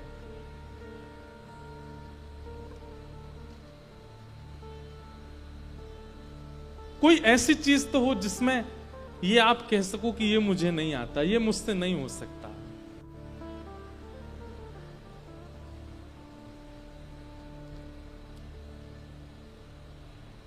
मीराबाई ने स्पष्ट कर दिया था अपने, आज मीराबाई का बहुत चिंतन हो रहा, पता नहीं क्यों होता है, कई कई कथाओं में किसी भक्त का ज्यादा स्मरण होता है। मीराबाई ने पहले ही स्पष्ट कर दिया था, भोजराज को विवाह से पहले ही कह दिया था कि एक पत्नी का जो कर्तव्य होता है वो मैं नहीं निभा पाऊंगी, इसलिए सोच समझ के ब्याह के लिए हां करना। तो भोजराज कहते हैं कि मैं पत्नी की कामना से आया ही नहीं हूं। मीराबाई कहती हैं तो फिर आप क्यों आए हैं हमारे घर पर रिश्ता लेकर के? तो वे कहते हैं कि हमारी मेवाड़ की भूमि में योद्धा तो बहुत हुए, राजा तो बहुत हुए, महाराजा तो बहुत हुए, लेकिन कोई भक्त नहीं हुआ, इसलिए भक्त को ले जाने आया हूं। हमारी मेवाड़ की भूमि में एक भक्त रहे। पर उन्होंने पहले स्पष्ट कर दिया था कि संसार की कामना मुझसे करिएगा नहीं, मुझसे हो नहीं पाएगा।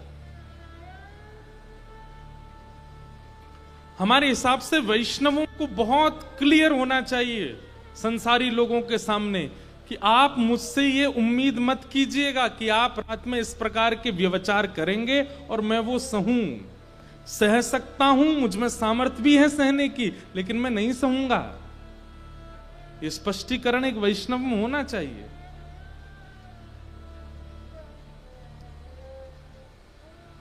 संसार में रहते हैं तो ये सब होता है, होता होगा, पर मैं उसको एक्सेप्ट नहीं कर सकता। एक विषयी व्यक्ति जब कह देता है इस बात को, तो फिर एक वैष्णव व्यक्ति क्यों स्पष्ट नहीं कर सकता? वैष्णव व्यक्ति हर जगह सेटलमेंट करने के लिए तैयार क्यों हो जाता है? वो सेक्रीफाइस क्यों कर लेता है सब जगह? कुछ समय तो सेक्रीफाइस करना पड़ेगा आपको, क्योंकि संसार नहीं तो आपको जीने नहीं देगा, लेकिन एक स्थिति आने के बाद में नहीं करना है।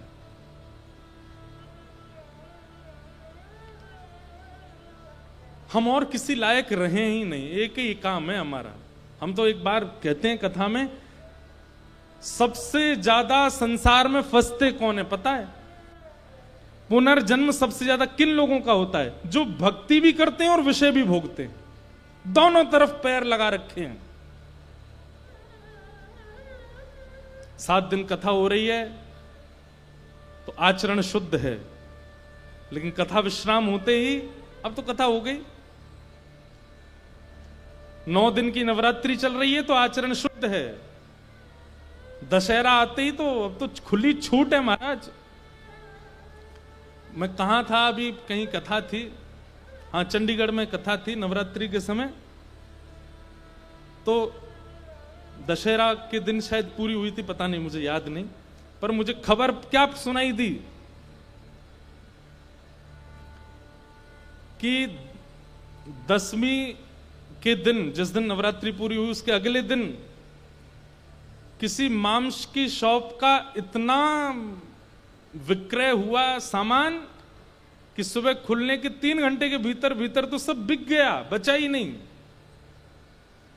मैंने कि भाई राक्षस रहते हैं संसार में।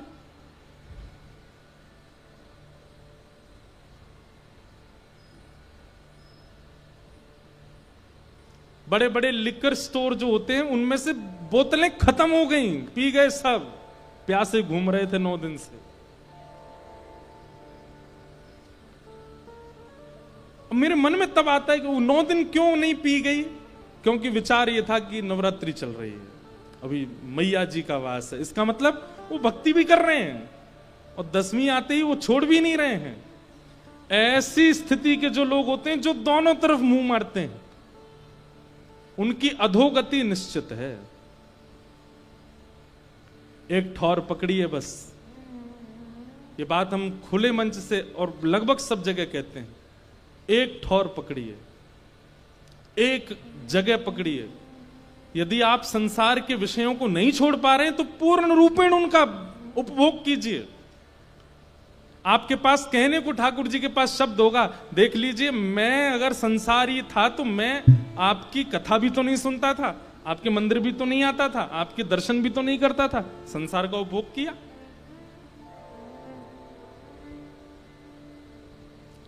लेकिन कथा भी सुननी है, मंदिर भी जाना है, तिलक भी लगाना है और फिर वो सब भी करना है, ये उचित नहीं है।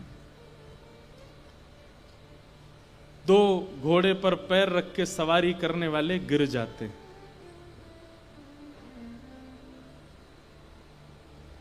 एक बार मैं ये बात कहीं कह रहा था, 2 घोड़ी पर पैर रख के सवारी करने वाले गिर जाते हैं, तो एक व्यक्ति मुझसे बाद में बोला, महाराज जी तो दुल्हा बग्गी पे बैठ गया तो उसमें भी तो 2 घोड़ी होती हैं। मैंने कहा तो क्या समझ रहे हो, ब्याह के बाद वो उठ जाता है? वो भी पतन के लिए ही जा रहा है बेचारा।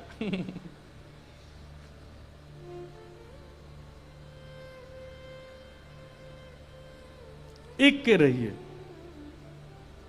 यदि आप भक्ति मार्ग में आपको शांति मिलती है तो अब प्रयास कीजिए कि पूर्ण रूपेण आइए इस मार्ग में, पूर्ण रूपेण सर्वस्व दीजिए इस मार्ग को। और यदि आपको लगता है कि आप विषय भोग नहीं छोड़ पा रहे हैं तो फिर यहां त्याग कीजिए, वहां चले जाइए, पूरे चले जाओ, मुड़ना भी, देखना भी नहीं कभी वृंदावन की ओर। एक बात बोलें, यदि आप इस बात का निश्चय कर लोगे ना कि नहीं मुझे संसार नहीं छूट रहा, ठीक है, आज मैं निश्चय करता हूं कि कल से ना कथा सुनूंगा, ना मंदिर जाऊंगा, ना दर्शन करूंगा, और उसके बाद जो आपके अंदर अगर थोड़ी भी भक्ति होगी तो व्याकुलता होगी ना कि वृंदावन के लिए मैंने त्याग कर दिया, मैंने कथाओं के लिए त्याग कर दिया, उसके बाद जब आप इस मार्ग में आओगे तो हो सकता है पूरे आ जाओ, फिर इसका त्याग ना करो। प्रैक्टिकल है, करके देख लो। एक मार्ग चुन लीजिए और समय का मत सोचिए अभी तो मुझ पे समय है, आगे देखता हूं, सोचता हूं, अभी आज करे सो अब कर, अभी करो, अभी विचार कर लो क्या चुनना है।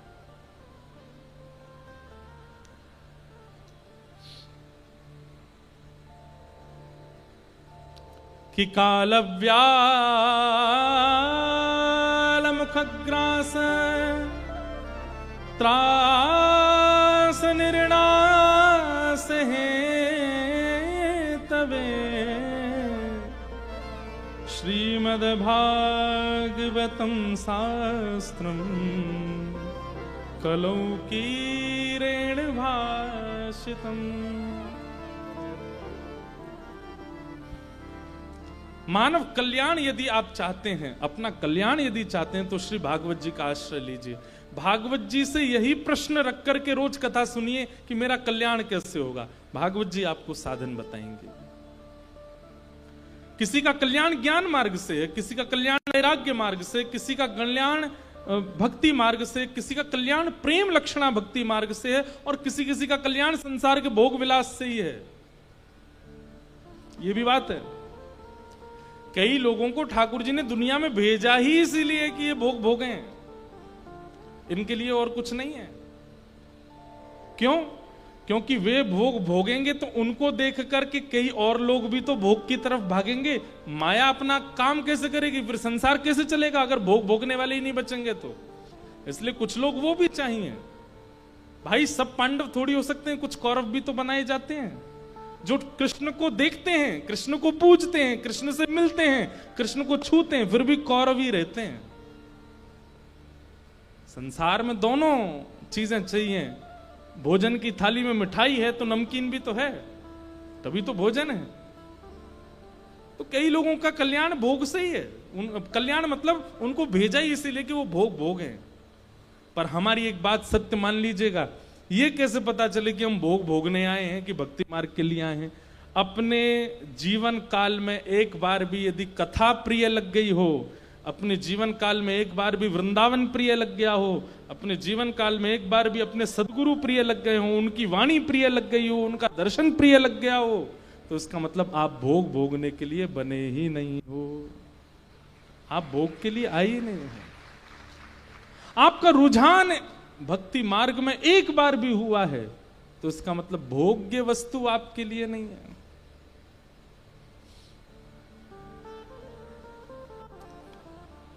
भागवत जी का आश्रय लो। सौनकादि ऋषियों ने सूत जी महाराज से प्रश्न किया। सूत जी ने कहा भागवत जी में सामर्थ्य है मानव कल्याण करने की। तो प्रश्न किया कि कैसे भागवत जी कल्याण करती हैं, कृपा करके बताओ। तो कहते हैं एक बार की बात है, भक्ति महारानी के दो पुत्र ज्ञान और वैराग्य दोनों वृद्ध हो गए। क्योंकि भक्ति तो सब करते हैं पर ज्ञान और वैराग्य का आश्रय कोई नहीं लेता, इसलिए ज्ञान वैराग्य वृद्ध हो गए।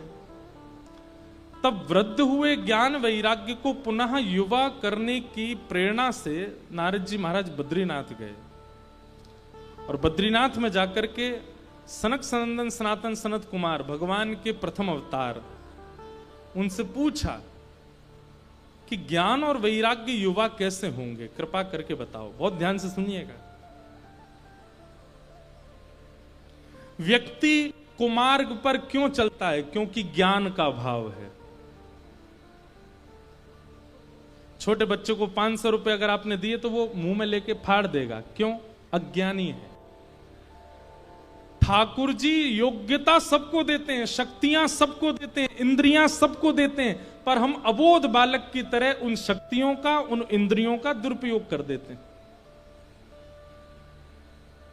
समझ में आ रही है बात? 12-13 महीने के बालक को आप 500 रुपए दो, क्या करेगा? मुंह में ले लेगा, खा जाएगा, फाड़ देगा, चितड़े कर देगा उसके। लेकिन वही 500 रुपए का नोट आप 12 साल के बच्चे को दो, या तो जेब में रख लेगा, गुल्लक में रख देगा, या मां को दे देगा, संभाल लेगा। ये कैसे परिवर्तन हो गया? ये जब 13 महीने का तब तो फाड़ दिया था इसने। अरे भाई उसमें अब ज्ञान आ गया, अब वो बोधवान हो गया। बहुत ध्यान से सुनिए सब लोग। 18 वर्ष की उम्र में इंद्रियां शक्तिमान हुई थीं, तो हमने क्या किया? भोगों को भोगा। ठाकुर जी बोले अभी अबोध है, अभी भोग रहा है। लेकिन 48 साल की उम्र में भी वही भोग रहे हैं। ठाकुर जी कहते हैं अब तो भाई इसमें ज्ञान आ जाना चाहिए, अब क्यों नहीं आया? 12 साल का बालक यदि 500 रुपए को चबाने लग जाए तो आप उसको डांटेंगे, फटकारेंगे, आप उस पर दंडित करेंगे, भाई तू बालक थोड़ी है। अब ऐसे ही ठाकुर जी जब देखते हैं कि 18 से ऊपर आयु जा रही है, 17 से ऊपर आयु जा रही है, अब ये बालक नहीं है, अब ये बोधवान होना चाहिए, इसको पता होना चाहिए कि भाई इंद्रियों में शक्ति केवल भोग भोगने के लिए नहीं आई है। इस संसार में हर वस्तु केवल खाने पीने और भोगने के लिए नहीं है। और तब भी अगर हम नहीं समझ पाते हैं तो ठाकुर जी हमको अबोध मान करके, और फिर 12 साल के बच्चे पर अबोध मान के हंसा नहीं जाता, उस पर क्रोध करके दंड दिया जाता है। ठीक वैसे ही जब 28-29 की उम्र में ठाकुर जी देखते हैं अब भी नहीं संभल रहा है, तो फिर ठाकुर जी दंड रूप में उसको खुद से दूर कर देते हैं और भोगों में फेंक देते हैं।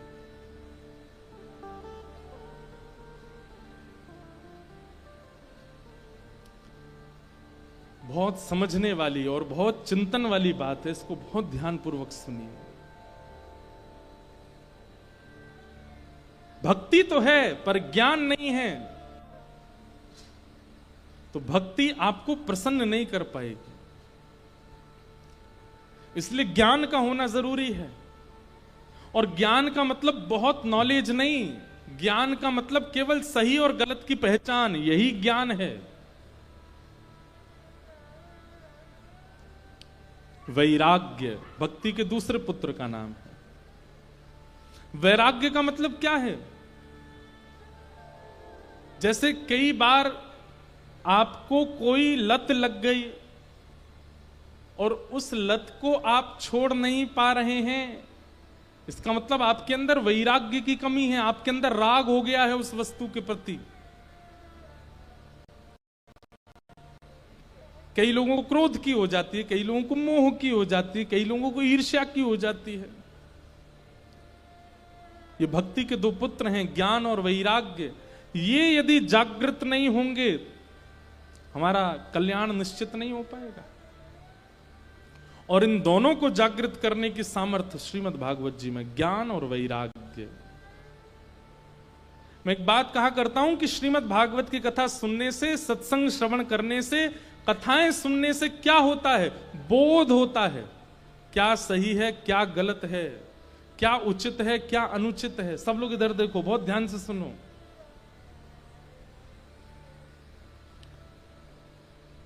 कई लोगों को मैं ऐसे जानता हूं, कथाएं तो बहुत सुनते हैं, पर अभी तक उनकी बोध दृष्टि जागृत नहीं हो पा रही है। वो अभी भी कहीं ना कहीं अज्ञान में। अब मुझे एक जगह का नाम याद नहीं, नाम तो याद है लेकिन बोलूंगा नहीं। कहीं कथा थी, 7 दिन सामने बैठ करके यजमान ने कथा सुनी, और वो इतने ध्यान से बैठ करके सुनता था, मुझे इतना अच्छा लगता था। मैंने कि ये यार बिल्कुल हिलता भी नहीं है, ऐसी बैठ के पूरी कथा सुनता है। 6 दिन तक उसने मुझसे ना बात करी ना कुछ, बस प्रसन्न मुद्रा में कथा सुनता था, एक टक होकर के। मुझे लगा था कि 7वें दिन जाने से पहले मैं एक बार उसको हृदय से लगा के जाऊंगा, भाई तूने इतने ध्यान से कथा सुनी। 7वें दिन उसी का ही किसी के द्वारा संपर्क आया कि मुझे महाराज जी से मिलना। मैंने कहा मुझे भी मिलना, बुलाओ उसको। मैंने बढ़िया पटका, मिठाई का डिब्बा आदि सब निकाल के रखे, उसको दूंगा। बड़े अच्छे से कथा सुनी। भाई श्रोता जितना ध्यानपूर्वक बैठता है ना, वक्ता उतनी अच्छी कथा कहता है। 7वें दिन आया, अंदर आके बैठ गया। मैंने भैया बहुत बढ़िया, तुम इतने प्रेम पूर्वक। बोले वो तुम अच्छा है, मैं प्रेम पूर्वक कथा सुन रहा था, पर महाराज जी आपने गलत किया। मैंने क्या? 7 दिन में एक भी बार मेरा नाम नहीं बोला आपने। मैं यही सुनता रहता था कि अब मेरा नाम तो बोलेंगे, अब ये इस दृष्टांत में बोलेंगे कि ऐसा स्वभाव तो इनका है। मैं पूरी कथा ध्यानपूर्वक सुनता था। महाराज जी मेरे रिश्तेदार, नातेदार, मेरे दूर दूर के जलने वाले लोग भी कथाओं में आते थे। आपने एक बार भी मेरा नाम नहीं कहा। महाराज जी आज आखिरी दिन है, प्लीज मेरा नाम बोल देना मंच से। मैंने पटका छुपा दिया भीतर, नहीं तू लायक नहीं है भाई इसके। कई बार कथाएं कहने के बाद भी परिवर्तन नहीं दिखता तो इतना ठेस पहुंचता है शरीर को। भैया सहल गए तुम्हारे, इतना ठेस पहुंचती है हृदय को। याद रखिएगा, कभी वक्ता के आगे, गुरु के आगे जाओ तो बहुत संभल के जाना, क्योंकि वो आपकी बोली हुई बातें और चाल डाल सब परखता है कि ये कथाएं तो इतनी सुनता है पर परिवर्तन कितना है। और जब परिवर्तन नहीं दिखता ना तो गुरु को बहुत कष्ट होता है। और जब दिखता है कि अब ये शांत हो गया है, अब इसका स्वभाव परिवर्तन आ चुका है, अब इसके व्यवहार में, उसकी बोली में, इसके, तो इच्छा होती है और कुछ देने की। और सत्य बताएं, श्रीमद् भागवत कहती है प्रयच्छति गुरु प्रीतो वैकुंठम योगी दुर्लभम। यदि गुरु प्रसन्न हो गया आप पर तो बड़े बड़े योगियों को दुर्लभ, जो साक्षात शंख चक्र गदा पद्मधारी नारायण है, उनको प्रदान कर देगा यदि गुरु प्रसन्न हो गया तो। इसलिए इंप्लीमेंट किया कीजिए, धारण किया कीजिए। एक हमारे गोवर्धन में एक रसिक महात्मा, सब लोग ध्यान से सुनो, इधर देखो, उनका पूर्व नाम तो कुछ और था, पर बाद में उनका नाम श्री हरिप्रिया जी हुआ। हम लोग कई पद भी गाते हैं कथाओं में हरिप्रिया जी के। वो नाम उनका हरिप्रिया है, पर वो थे वो पुरुष, और ये हरिप्रिया बाद में गुरु ने उनका नाम रख दिया। उनका पूरा चरित्र मुझे अवकाश मिलेगा तो एक दिन सुनाऊंगा मैं।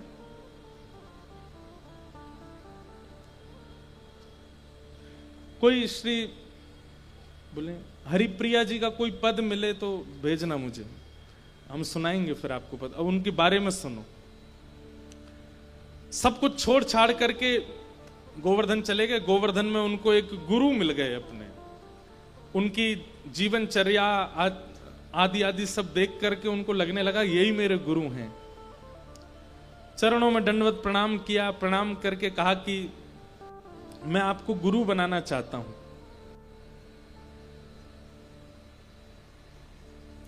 तो जो महाराज जी थे उन्होंने कहा गिरिराज जी की परिक्रमा लगा के आओ, फिर दीक्षा देंगे। आप गिरिराज जी की परिक्रमा लगाने गए और परिक्रमा लगा करके जैसे ही परिक्रमा पूरी करके आए और आकर के चरणों में बैठे, मैंने परिक्रमा पूरी कर दी। 22 किलोमीटर की परिक्रमा है गिरिराज जी की। 6 घंटे तो मिनिमम लगते हैं। 6 घंटे पूरा पसीने पसीने होके आए। आकर के गुरुजी से कहा मुझे दीक्षा दे दीजिए। तो गुरुजी बोले तुमको क्या दिखाई दे रहा है जरा बताओ तो। तो बोलने लगे मतलब कहां बताऊं। जब ये कहा कहां बताऊं तो बोले एक परिक्रमा और लगा के आओ।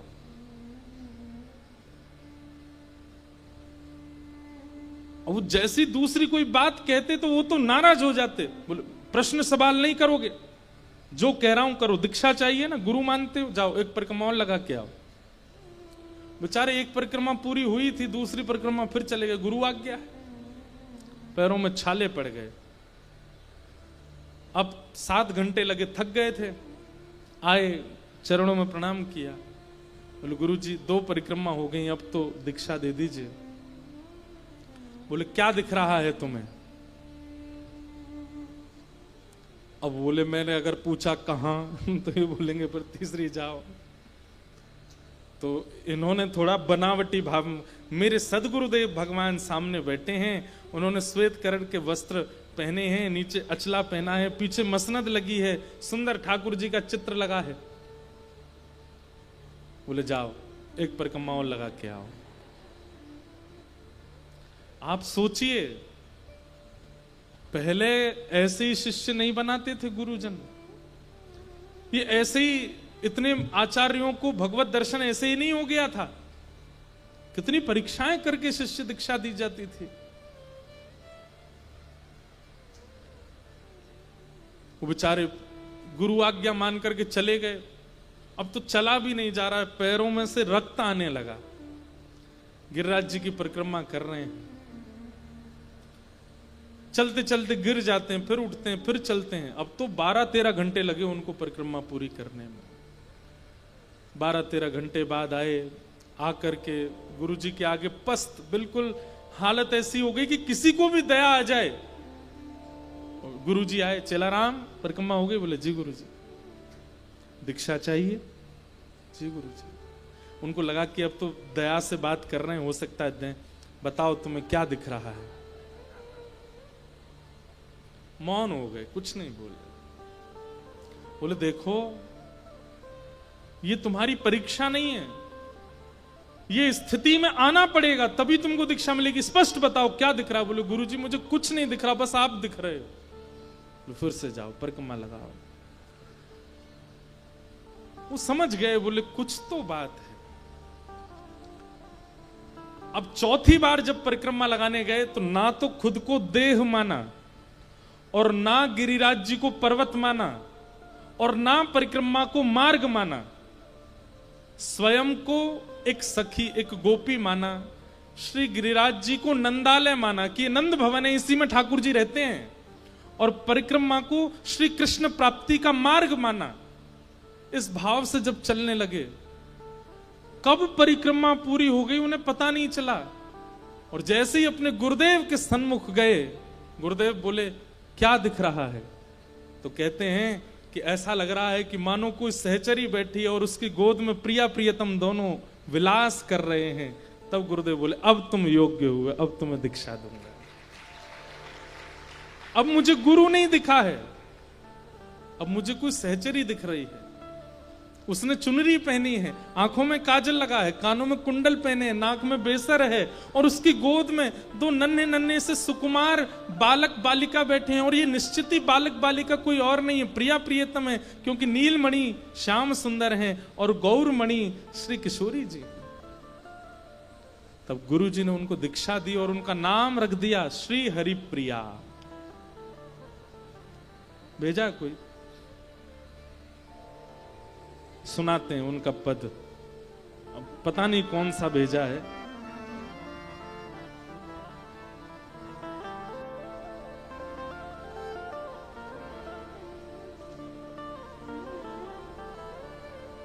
हाँ,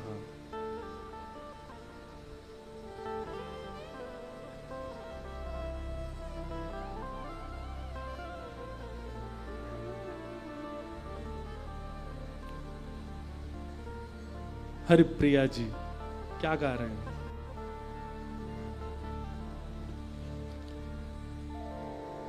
मन मोहे सोहे अति सुंदर, मन मोहे सोहे अति सुंदर, मन मोहे सोहे अति सुंदर, मन मोहे सोहे अति सुंदर, बानिक मोहन लाल की हो,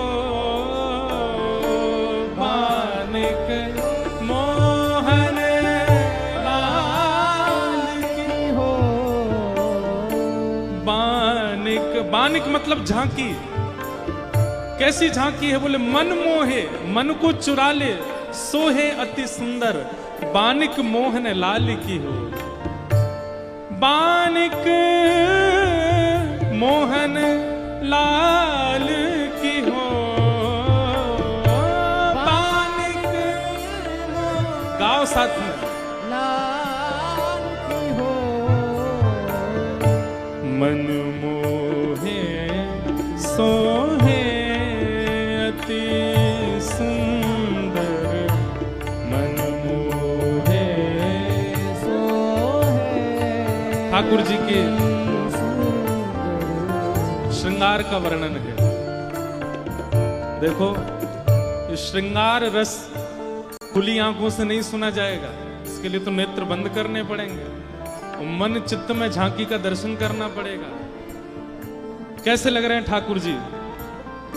झुकनी छबीली रंग रंगीली, झुकन छबीली रंग रंगीली,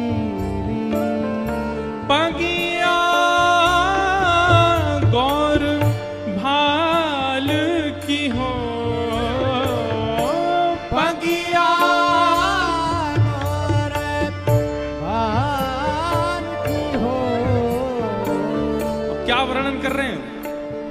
झुकन छबीली रंग रंगीली, पगिया गोरे भाल की हो।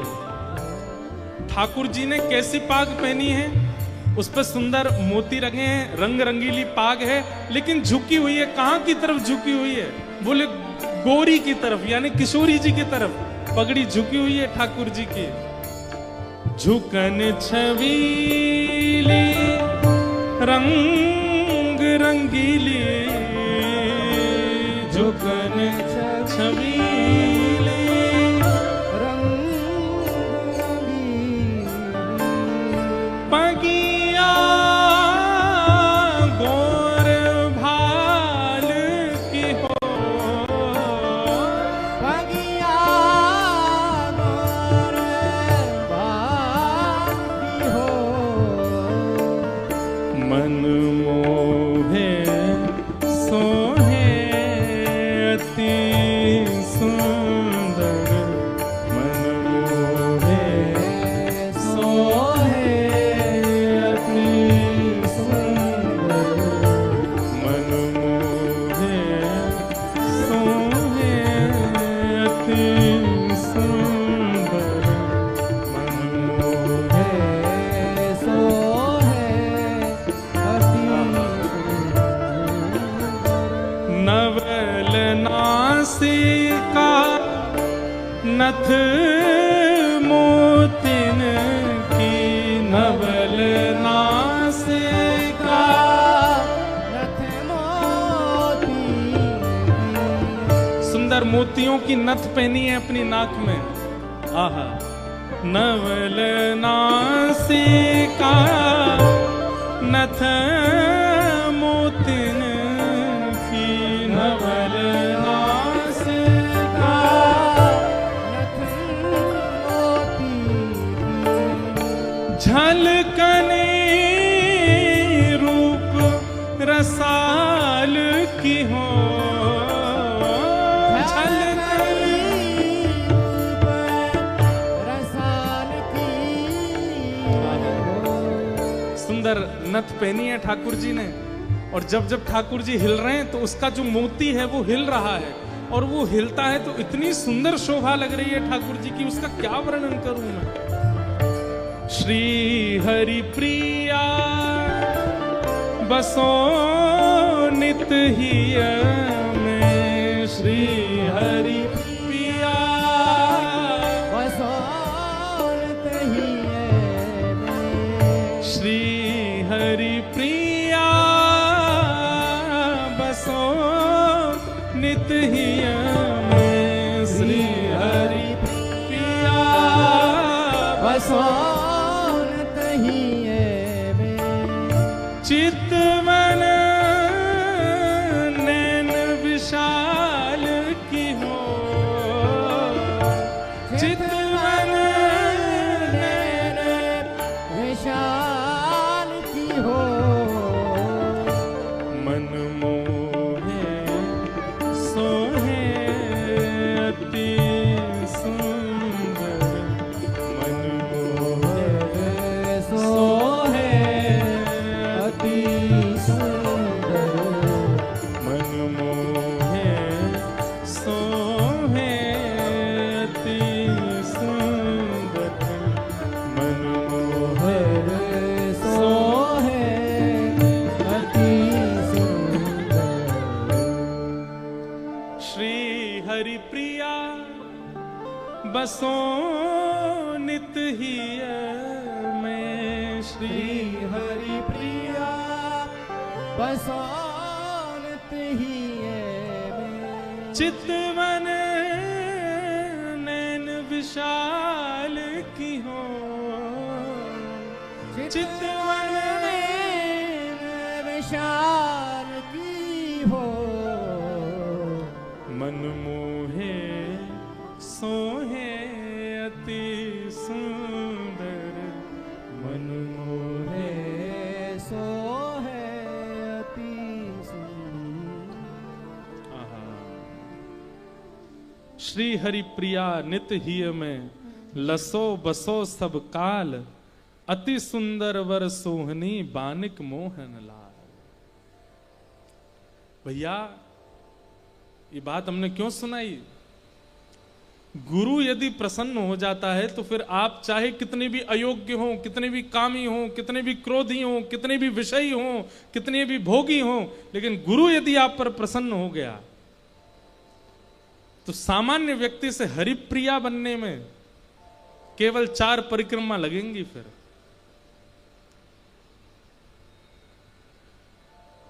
चंद घंटों में, 24 घंटे के अंदर एक सामान्य व्यक्ति इतना बड़ा साधक बन गया कि उसको जित देखूं वहां ठाकुर जी की लीलाएं दिखने लग गई।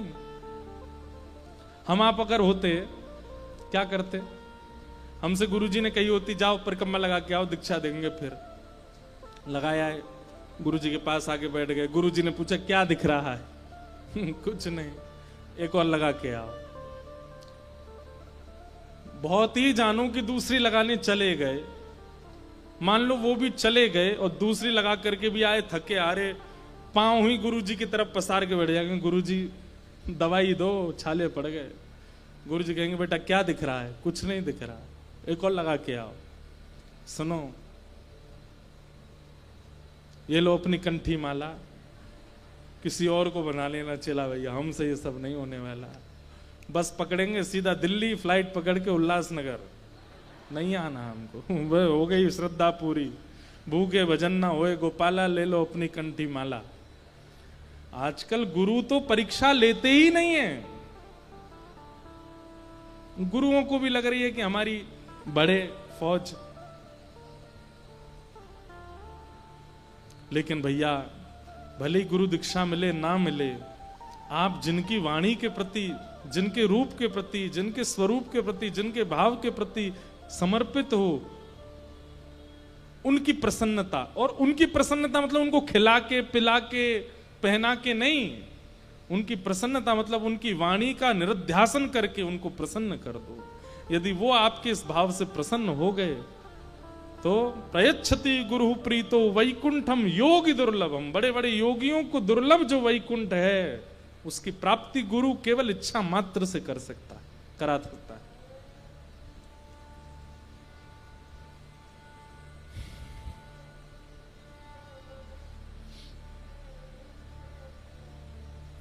ज्ञान और वैराग्य दोनों वृद्ध हो गए।